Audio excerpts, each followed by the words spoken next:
श्रीमद कुंज विहारणे नमः। श्री स्वामी हरिदास विजय तेतराम, श्री युगल सरकार, सदगुरुदेव और आप सभी रसिक भक्त वृंदों के श्री चरणों में दास का साष्टांग दंडवत प्रणाम। आज श्रीमद् भागवत महापुराण के एकादश स्कंद के अंतर्गत 17वां अध्याय वर्णाश्रम धर्म का निरूपण। उद्धव जी ने कहा, कमल नयन श्री कृष्ण, आपने पहले वर्णाश्रम धर्म का पालन करने वालों के लिए और सामान्यतः मनुष्य मात्र के लिए उस धर्म का उपदेश किया था जिससे आपकी भक्ति प्राप्त होती है। अब आप कृपा करके यह बतलाइए कि मनुष्य किस प्रकार से अपने धर्म का अनुष्ठान करे जिससे आपके श्री चरणों में उसे भक्ति प्राप्त हो जाए। प्रभो महाबाहु माधव, पहले आपने हंस रूप से अवतार ग्रहण करके ब्रह्मा जी को अपने परम धर्म का उपदेश किया था। रिपुदमन, बहुत समय बीत जाने के कारण वह इस समय मृत्यु लोक में प्रायः नहीं सा रह गया है, क्योंकि आपको उसका उपदेश किए बहुत दिन हो गए हैं। अच्युत, पृथ्वी में तथा ब्रह्मा की उस सभा में भी जहां संपूर्ण वेद मूर्तिमान होकर विराजमान रहते हैं, आपके अतिरिक्त ऐसा कोई भी नहीं है जो आपके इस धर्म का प्रवचन, प्रवर्तन अथवा संरक्षण कर सके। इस धर्म के प्रवर्तक, रक्षक और उपदेशक आप ही हैं। आपने पहले जैसे मधु दैत्य को मारकर वेदों की रक्षा की थी, वैसे ही अपने धर्म की भी रक्षा कीजिए। स्वयं प्रकाश परमात्मन, जब आप पृथ्वी तल से अपनी लीला संवरण कर लेंगे तब तो इस धर्म का लोप ही हो जाएगा, तो फिर उसे कौन बतावेगा। आप समस्त धर्मों के मर्मज्ञ हैं, इसलिए प्रभो आप उस धर्म का वर्णन कीजिए जो आपकी भक्ति प्राप्त कराने वाला है, और यह भी बतलाइए कि किसके लिए उसका कैसा विधान है। श्री सुखदेव जी कहते हैं, परीक्षित, जब इस प्रकार भक्त शिरोमणि उद्धव जी ने प्रश्न किया तब भगवान श्री कृष्ण ने अत्यंत प्रसन्न होकर प्राणियों के कल्याण के लिए उन्हें सनातन धर्मों का उपदेश दिया।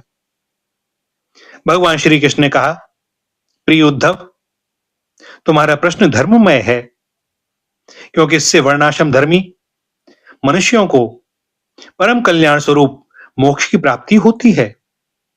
अतः मैं तुम्हें उन धर्मों का उपदेश करता हूं, सावधान होकर सुनो। जिस समय इस कल्प का प्रारंभ हुआ था और पहला सतयुग चल रहा था, उस समय सभी मनुष्यों का हंस नामक एक ही वर्ण था। उस युग में सब लोग जन्म से ही कृतकृत्य होते थे, इसलिए उसका एक नाम कृतयुग भी है। उस समय केवल प्रणव ही वेद था और तपस्या, शौच, दया एवं सत्य रूप 4 चरणों से युक्त मैं ही वृषभ रूपधारी धर्म था। उस समय के निष्पाप एवं परम तपस्वी भक्तजन मुझ हंस स्वरूप शुद्ध परमात्मा की उपासना करते थे। परम भाग्यवान उद्धव, सत्य युग के बाद त्रेता युग का आरंभ होने पर मेरे हृदय से श्वास प्रश्वास के द्वारा ऋग्वेद, सामवेद और यजुर्वेद रूप त्रय विद्या प्रकट हुई, और उस त्रय विद्या से होता, अदर्व्यु और उद्गाता के कर्म रूप 3 भेदों वाले यज्ञ के रूप में मैं प्रकट हुआ। विराट पुरुष के मुख से ब्राह्मण, भुजा से क्षत्रिय, जंघा से वैश्य और चरणों से शूद्रों की उत्पत्ति हुई।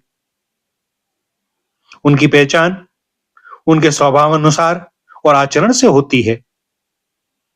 उद्धव जी, विराट पुरुष भी मैं ही हूं, इसलिए मेरे ही उरु स्थल से गृहस्थाश्रम, हृदय से ब्रह्मचर्याश्रम, वक्ष स्थल से वानप्रस्थाश्रम और मस्तक से संन्यासाश्रम की उत्पत्ति हुई है। इन वर्ण और आश्रमों के पुरुषों के स्वभाव भी इनके जन्म स्थानों के अनुसार उत्तम, मध्यम और अधम हो गए, अर्थात उत्तम स्थानों से उत्पन्न होने वाले वर्ण और आश्रमों के स्वभाव उत्तम और अधम स्थानों से उत्पन्न होने वालों के अधम हुए। शम, दम, तपस्या, पवित्रता, संतोष, क्षमाशीलता, सरलता, मेरी भक्ति, दया और सत्य, ये ब्राह्मण वर्ण के स्वभाव हैं। तेज, बल, धैर्य, वीरता, सहनशीलता, उदारता, उद्योगशीलता, स्थिरता, ब्राह्मण भक्ति और ऐश्वर्य, ये क्षत्रिय वर्ण के स्वभाव हैं। आस्तिकता, दानशीलता, दम्भहीनता, ब्राह्मणों की सेवा करना और धन संचय से संतुष्ट न होना, ये वैश्य वर्ण के स्वभाव हैं। ब्राह्मण गौ और देवताओं की निष्कपट भाव से सेवा करना और उसी से जो कुछ मिल जाए उसमें संतुष्ट रहना, ये शूद्र वर्ण के स्वभाव हैं। अपवित्रता, झूठ बोलना, चोरी करना, ईश्वर और परलोक की परवाह न करके झूठ मूठ झगड़ना और काम, क्रोध एवं तृष्णा के वश में रहना, ये अंत्यजों के स्वभाव हैं। उद्धव जी, चारों वर्णों और चारों आश्रमों के लिए साधारण धर्म यह है कि मन, वाणी और शरीर से किसी की हिंसा न करे, सत्य पर दृढ़ रहे, चोरी न करे, काम, क्रोध तथा लोभ से बचे और जिन कामों के करने से समस्त प्राणियों की प्रसन्नता और उनका भला होता हो वही करे। ब्राह्मण, क्षत्रिय तथा वैश्य गर्भाधान आदि संस्कारों के क्रम से यज्ञोपवीत संस्कार रूप द्वितीय जन्म प्राप्त करके गुरुकुल में रहे और अपनी इंद्रियों को वश में रखे। आचार्य के बुलाने पर वेद का अध्ययन करे और उसके अर्थ का भी विचार करे। मेखला, मृगचर्म, वर्ण के अनुसार दंड, रुद्राक्ष की माला, यज्ञोपवीत और कमंडलू धारण करे। सिर पर जटा रखे, शौकीनी के लिए दांत और वस्त्र न धोवे, रंगीन आसन पर न बैठे और कुश धारण करे। स्नान, भोजन, हवन, जप और मलमूत्र त्याग के समय मौन रहे और कक्ष तथा गुप्तेंद्रिय के बाल और नाखूनों को कभी न काटे। पूर्ण ब्रह्मचर्य का पालन करे, स्वयं तो कभी वीर्यपात करे ही नहीं। यदि स्वप्न आदि में वीर्य स्खलित हो जाए तो जल में स्नान करके प्राणायाम करे एवं गायत्री का जप करे। ब्रह्मचारी को पवित्रता के साथ एकाग्रचित होकर अग्नि, सूर्य, आचार्य, गौ, ब्राह्मण, गुरु, वृद्धजन और देवताओं की उपासना करनी चाहिए तथा सायंकाल और प्रातःकाल मौन होकर संध्योपासन एवं गायत्री का जप करना चाहिए। आचार्य को मेरा ही स्वरूप समझे, कभी उनका तिरस्कार न करे, उन्हें साधारण मनुष्य समझकर दोष दृष्टि न करे, क्योंकि गुरु सर्वदेवमय होता है। सायंकाल और प्रातःकाल दोनों समय जो कुछ भिक्षा में मिले वह लाकर गुरुदेव के आगे रख दे। केवल भोजन ही नहीं, जो कुछ हो सब। तदंतर उनके आज्ञा अनुसार बड़े संयम से भिक्षा आदि का यथोचित उपयोग करे। आचार्य यदि जाते हो तो उनके पीछे पीछे चले। उनके सो जाने के बाद बड़ी सावधानी से उनसे थोड़ी दूरी पर सोवे। वे थके हों तो पास बैठकर चरण दबावे और बैठे हों तो उनके आदेश की प्रतीक्षा में हाथ जोड़कर पास में ही खड़ा रहे। इस प्रकार अंत्यज छोटे व्यक्ति की भांति सेवा शुश्रूषा के द्वारा सदा सर्वदा आचार्य की आज्ञा में तत्पर रहे।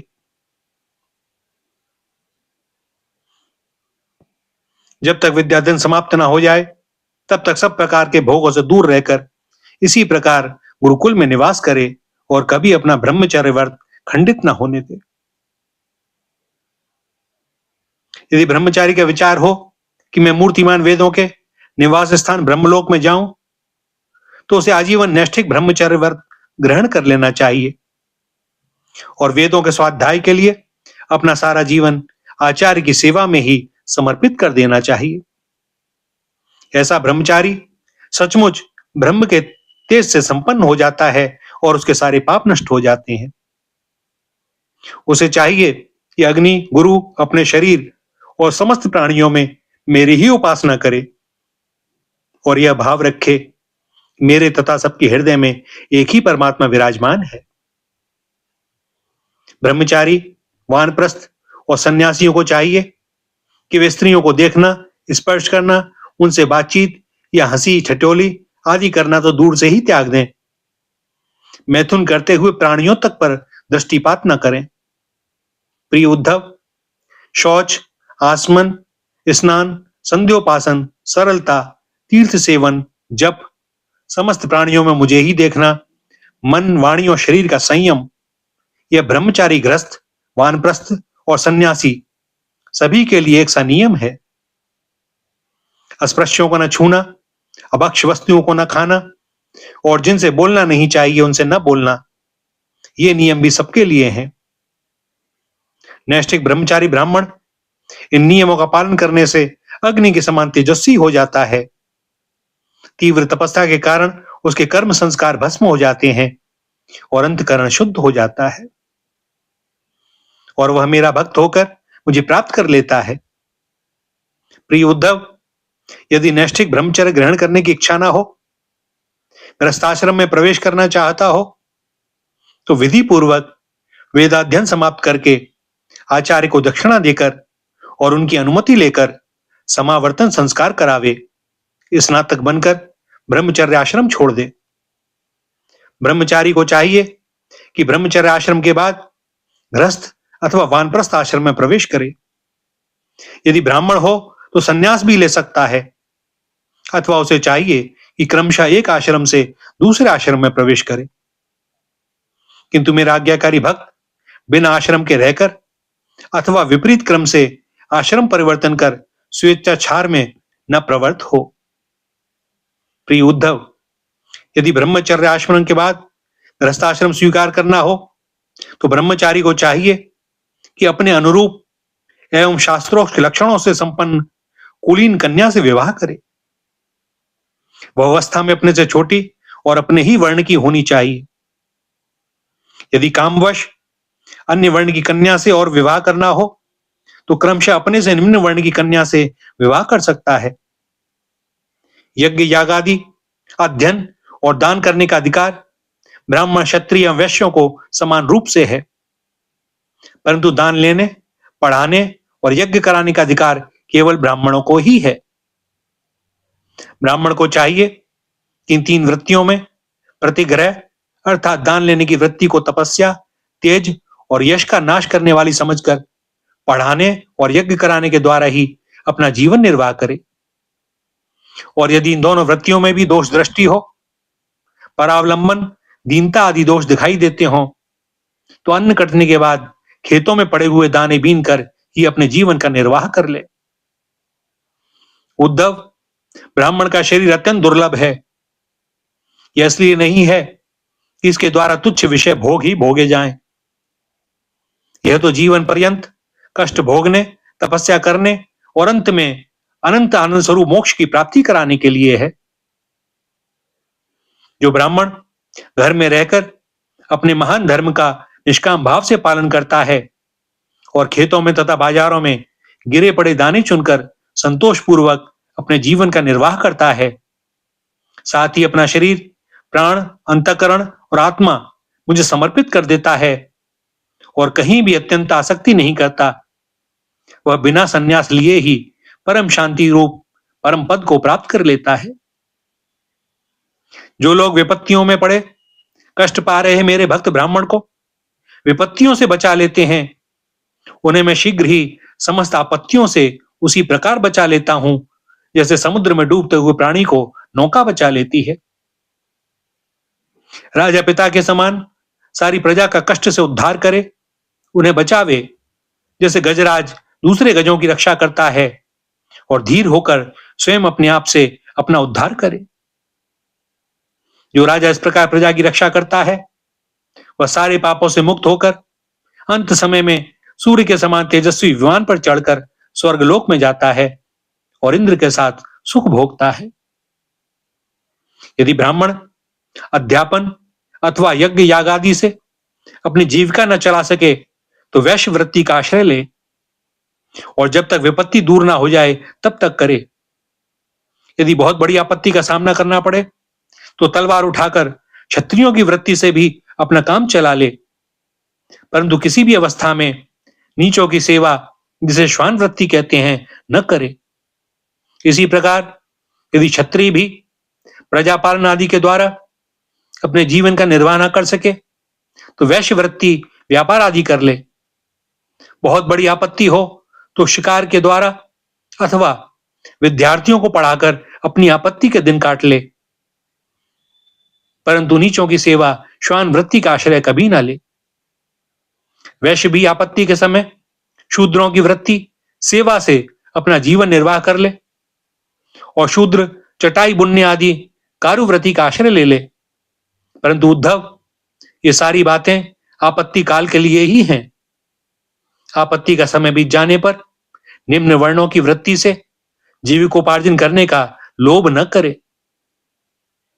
गृहस्थ पुरुष को चाहिए कि वेदाध्ययन रूप ब्रह्मयज्ञ, तर्पण रूप पितृयज्ञ, हवन रूप देवयज्ञ, काकबलि आदि भूत यज्ञ और अन्नदान रूपी अतिथि यज्ञ आदि के द्वारा मेरे स्वरूप भूत ऋषि, देवता, पितर, मनुष्य एवं अन्य समस्त प्राणियों की यथाशक्ति प्रतिदिन पूजा करता रहे। गृहस्थ पुरुष अनायास प्राप्त अथवा शास्त्रोक्त रीति से उपार्जित अपने शुद्ध धन से अपने भृत्य, आश्रित, प्रजाजन को किसी प्रकार का कष्ट न पहुंचाते हुए न्याय और विधि के साथ ही यज्ञ करे। प्रिय उद्धव, गृहस्थ पुरुष कुटुंब में आसक्त न हो। बड़ा कुटुंब होने पर भी भजन में प्रमाद न करे। बुद्धिमान पुरुष को यह बात भी समझ लेनी चाहिए कि जैसे इस लोक की सभी वस्तुएं नाशवान हैं, वैसे ही स्वर्ग आदि परलोक के भोग भी नाशवान ही हैं। यह जो स्त्री पुत्र, भाई बंधु और गुरुजनों का मिलना जुलना है, यह वैसा ही है जैसे किसी प्याऊ पर कुछ बटोही इकट्ठे हो गए हों। सबको अलग अलग रास्ते जाना है। जैसे स्वप्न नींद टूटने तक ही रहता है, वैसे ही इन मिलने जुलने वालों का संबंध ही बस शरीर के रहने तक ही रहता है। फिर तो कौन किसको पूछता है। गृहस्थ को चाहिए कि इस प्रकार विचार करके घर गृहस्थी में फंसे नहीं। उसमें इस प्रकार अनासक्त भाव से रहे मानो कोई अतिथि निवास कर रहा हो। जो शरीर आदि में अहंकार और घर आदि में ममता नहीं करता, उसे घर गृहस्थी के फंदे बांध नहीं सकते। भक्तिमान पुरुष गृहस्थोचित शास्त्रोक्त कर्मों के द्वारा मेरी आराधना करता हुआ घर में ही रहे, अथवा यदि पुत्रवान हो तो वानप्रस्थ आश्रम में चला जाए या संन्यास आश्रम स्वीकार कर ले। प्रिय उद्धव, जो लोग इस प्रकार का गृहस्थ जीवन न बिताकर घर गृहस्थी में ही आसक्त हो जाते हैं, स्त्री पुत्र और धन की कामनाओं में फंसकर हाय हाय करते रहते हैं और मूर्तावश स्त्री लंपट और कृपण होकर मैं मेरे के फेर में पड़ जाते हैं, वे बंध जाते हैं। वे सोचते रहते हैं, हाय हाय मेरे माँ बाप बूढ़े हो गए, पत्नी के बाल बच्चे अभी छोटे छोटे हैं, मेरे न रहने पर ये दीन, अनाथ और दुखी हो जाएंगे, फिर इनका जीवन कैसे रहेगा। इस प्रकार घर गृहस्थी की वासना से जिसका चित्त विक्षिप्त हो रहा है, वह मूढ़ बुद्धि पुरुष विषय भोगों से कभी तृप्त नहीं होता। उन्हीं में उलझकर अपना जीवन खो बैठता है और मरकर घोर तमोमय नरक में जाता है। भैया, यहां पर एकादश स्कंद के 17वें अध्याय का समापन होता है और दास को अनुमति दें आज के लिए वाणी को विराम देने की। आगे श्री हरि की जैसी जो इच्छा। श्री राधा, श्री राधा, श्री राधा।